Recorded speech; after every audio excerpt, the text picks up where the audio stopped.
اب ہم 11ویں باب میں پڑھیں گے۔ اور مجھے عصا کی مانند ناپنے کی لکڑی دی گئی، اور کسی نے کہا اٹھ کر خدا کے مقدس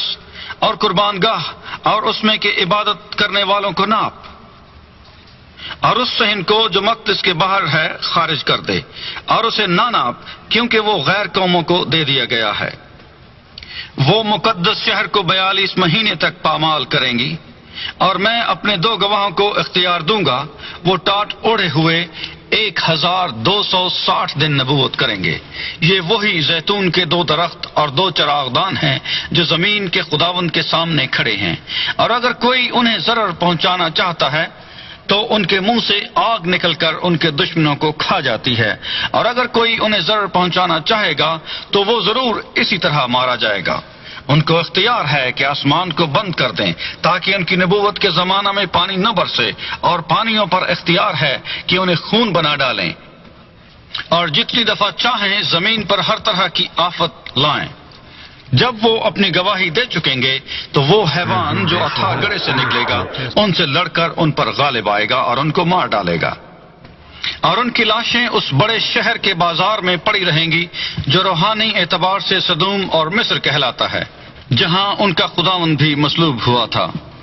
اور امتوں اور قبیلوں اور اہل زبان اور قوموں میں سے لوگ ان کی لاشوں کو 3.5 دن تک دیکھتے رہیں گے، اور ان کی لاشوں کو قبر میں نہ رکھنے دیں گے، اور زمین کے رہنے والے ان کے مرنے سے خوشی منائیں گے اور شادیانے بجائیں گے اور آپس میں تحفے بھیجیں گے، کیونکہ ان دونوں نبیوں نے زمین کے رہنے والوں کو ستایا تھا۔ اور 3.5 دن کے بعد خدا کی طرف سے ان میں زندگی کی روح داخل ہوئی، اور وہ اپنے پاؤں کے بل کھڑے ہو گئے، اور ان کے دیکھنے والوں پر بڑا خوف چھا گیا، اور انہیں آسمان پر سے ایک بلند آواز سنائی دی کہ یہاں اوپر آ جاؤ۔ پس وہ بادل پر سوار ہو کر آسمان پر چڑھ گئے، اور ان کے دشمن انہیں دیکھ رہے تھے۔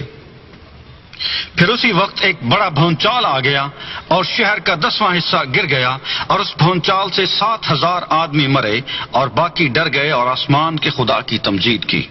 دوسرا افسوس ہو چکا، دیکھو تیسرا افسوس جلد ہونے والا ہے۔ اور جب 7ویں فرشتے نے نرسنگا پھونکا تو آسمان پر بڑی آوازیں اس مضمون کی پیدا ہوئیں کہ دنیا کی بادشاہی ہمارے خداوند اور اس کے مسیح کی ہو گئی، اور وہ عبدالآباد بادشاہی کرے گا۔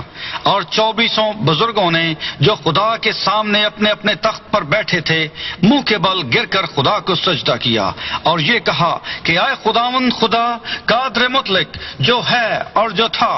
ہم تیرا شکر کرتے ہیں کیونکہ تو نے اپنی بڑی قدرت کو ہاتھ میں لے کر بادشاہی کی، اور قوموں کو غصہ آیا اور تیرا غضب نازل ہوا، اور وہ وقت آ پہنچا ہے کہ مردوں کا انصاف کیا جائے، اور تیرے بندوں نبیوں اور مقدسوں اور ان چھوٹے بڑوں کو جو تیرے نام سے ڈرتے ہیں اجر دیا جائے، اور زمین کے تباہ کرنے والوں کو تباہ کیا جائے۔ اور خدا کا جو مقدس آسمان پر ہے وہ کھولا گیا، اور اس کے مقدس میں اس کے عہد کا صندوق دکھائی دیا، اور بجلیاں اور آوازیں اور گرجیں پیدا ہوئیں، اور بھونچال آیا اور بڑے اولے پڑے۔